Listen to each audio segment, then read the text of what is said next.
စိတ်ကြည်လင်ဖို့ရအတွက်အခြေခံတွေလုပ်ဖို့လိုအပ်တယ်။ဘာတွေလုပ်ရအဲ့ဒီအခြေခံတွေဆိုတာကိုမှတ်ထားဖို့လိုအပ်တယ်ပေါ့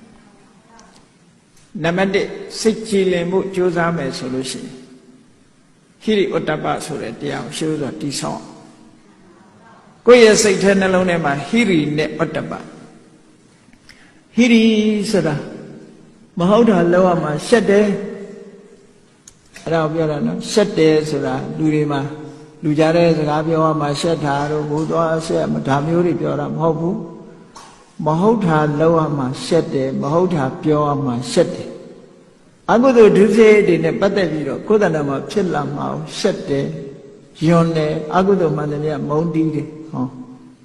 အဲ့ဒါကိုဟိရိလို့ခေါ်တာနော်အကုသိုလ်ကိုရှက်ဖို့လို့မရှက်ဘူးဆိုလို့ရှိရင်လုံနေတဲ့ပုဂ္ဂိုလ်အကုသိုလ်လုပ်ပြီးဆိုလို့ရှိရင်ဒါမရှက်လို့လုပ်တာလို့ပဲပြောအောင်လူတွေကအဲ့ဒါကိုအဲ့ဒါလောက်ထိအောင်မသိကြတော့လူကြားထဲမှာဟိုဟာဒီဟာလုပ်ရင်အရှက်မရှိလိုက်တာနဲ့ပြောကြတယ်နော်တကယ်ကအရှက်မရှိဘူးဆိုတာကာဒုစရိုက်ဝစီဒုစရိုက်မနောဒုစရိုက်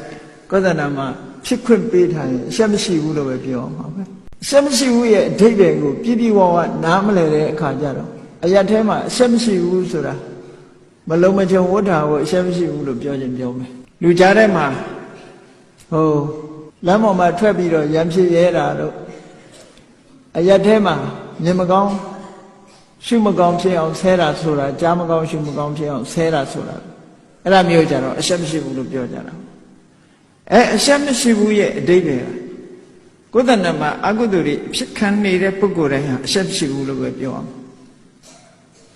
ဘာကိုမရှက်တာတော့ဆိုအကုသိုလ်မရှက်တာလေအခုကလူတော့ရှက်ချင်ရှက်မှာပေါ့အကုသိုလ်မရှက်တာအဲ့တော့လူရှက်တာကတစ်မျိုးအကုသိုလ်ရှက်တာကတစ်မျိုး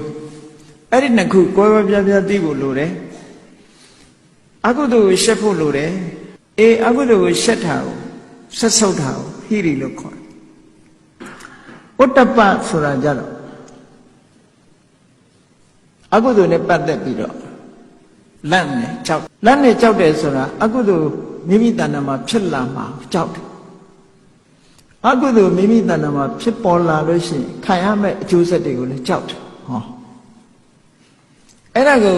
စာပေကျမ်းဂန်တွေမှာထင်ရှားဥပမာတစ်ခုပြောထားတယ်တန်တုံးကြီးတုံးဆိုပါစို့တစ်ဖက်ကမြီးဖုတ်ထားလို့ရဲနေဟိုတစ်ဖက်ကမစင်အညစ်အကြေးတွေလူးနေတယ်မစင်ညစ်ကြေးတွေလူးတဲ့ဘက်ကိုလည်းမကင်ဘူးဘာဖြစ်လို့တော့ယွန်လို့မိထိထားလို့မိပူနေလို့ရဲနေတဲ့ဘက်ကိုလည်းမကင်ရဲဘူးဘာလို့ပူမှကြောက်လို့လောင်မှကြောက်လို့မကင်နာချင်းတော့တူတူပဲပေါ့အကုသိုလ်နဲ့ပတ်သက်ပြီးတော့ယွန်လို့မလုပ်တာရဲ့ကြောက်လို့မလုပ်တာရဲ့မလုပ်တာချင်းတူတူပဲပေါ့ဟုတ်ကဲ့လားရေချက်ကယွန်လို့မလုပ်တာကတစ်ခုကြောက်လို့မလုပ်တာတစ်ခုအဲ့ဒီနှစ်ခုကိုမိမိရဲ့နှလုံးသားထဲမှာရှင်းဥစွာတည်ဆောက်ရမယ်တဲ့လောကမှာရှိတဲ့ကိုချင်းသီလတွေဟာဟိရိဥတ္တပမရှိဘဲနဲ့ကိုချင်းသီလတွေဟာမပြည့်စုံနိုင်ဒါကြောင့်မို့လို့သီလတွေရဲ့အနိကဆုံးအကြောင်းတရားဆိုတာဟိရိဥတ္တပပဋ္ဌာနာနဲ့ဟိရိဥတ္တပဟာသီလရဲ့အနိကအကြောင်းတရားလို့ဆိုလို့အကုသိုလ်လုံးဝမရှက်တော့ဘူးအကုသိုလ်ကိုမကြောက်တော့ဘူးဆိုလို့ရှိရင်ဘယ်လိုမှသီလမလုံဘူးအဲ့ပုဂ္ဂိုလ်ဟာနော်သီလမလုံဘူးဟိရိဥတ္တပဖြစ်လာပြီဆိုလို့ရှိရင်သီလလုံလာတယ်သီလရှိလာတဲ့သီလဟာလည်းခိုင်မြဲလာဒါကြောင့်မို့လို့ရှင်းဥစွာကိုယ်တဏ္ဍာမှာအခြေခံအားဖြင့်စိတ်ကိုဖြူစင်ဖို့ရအတွက်ဟိရိဥတ္တပကိုအရင်တိဆောက်ပါလို့ပြောတာအဲ့တော့ဟိရိဥတ္တပမှာအရင်မတိဆောက်ဘဲနဲ့တရားတွေသွားအထုတ်အထုတ်အောင်မဟုတ်အထုတ်ရပါတယ်ကောင်းတယ်အခြေခံမပါဘဲနဲ့သွားလှုပ်လာလို့ရှိရင်ပြန်လာတဲ့အခါမှာအရက်ထဲမှာဒုံရင်မဖြစ်နေတတ်တယ်ဒုံရင်ဖြစ်ရုံမကဘူးဘာလေးပါလာတော့ဆိုမာနလေးပါလာတယ်ငါတရားထုတ်တယ်သူတို့မထုတ်ဘူးဆိုအထင်လေးတစ်ခုပါလာပြီတော့အဲ့ဒါအကုသိုလ်ထပ်ပိုးလာတာလို့ပဲခေါ်စိတ်ဟာစင်ကြဲလာတာမဟုတ်မာနကထပ်တွယ်ကပ်လာအဲ့ဒါမစင်စားသင့်ဘူးပေါ့နော် အဲ့မာနတရားဆိုတာဟာအတုကန္တနာပရဝံပနာလို့ဆိုတဲ့ဟာအမှန်တမ်းမကောင်းတဲ့သဘောထားလို့ဒီလိုကိုတော့အထင်ကြီးတယ်ချီးမွမ်းတယ်သူများကိုတော့ထင်သေးတယ်ကဲအရှုတ်ချတယ်ဆိုတဲ့ဟာသူတော်ကောင်းတွေဆက်ဆုပ်တဲ့အမှုအကျင့်တစ်ခုပဲ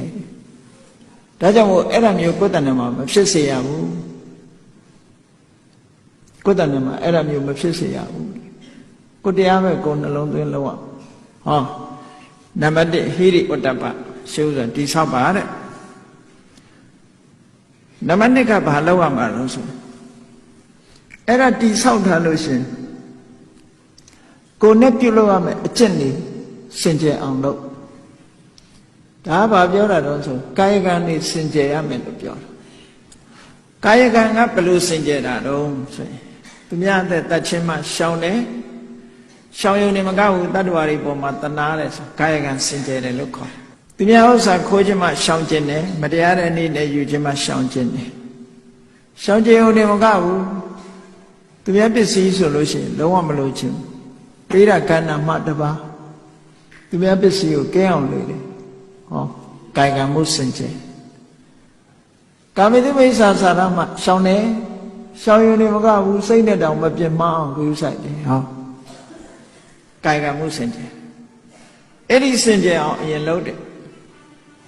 ပြီးတဲ့ခါကျတော့ဘာစင်ကြယ်အောင်လုပ်ရမှာလို့ဆိုဝစီတမာစာရနှုတ်ကပြောတဲ့ကိစ္စတွေလည်းပဲနှုတ်ကပြောတဲ့စကားတွေလည်းပဲစင်ကြယ်အောင်လုပ်နေမပြောဘူးမှန်တာပဲပြောတယ်မတည့်အောင်မပြောဘူးညီညွတ်စိတ်ဓာတ်အောင်သာပြောတယ်ဆဲရည်တိုင်းထွာရိုင်းပြတဲ့စကားကိုမပြောဘူးယဉ်ကျေးကျေးနားခံတာအောင်ပြောတယ်ကျင်နာတဲ့စကားမျိုးပဲပြောတယ်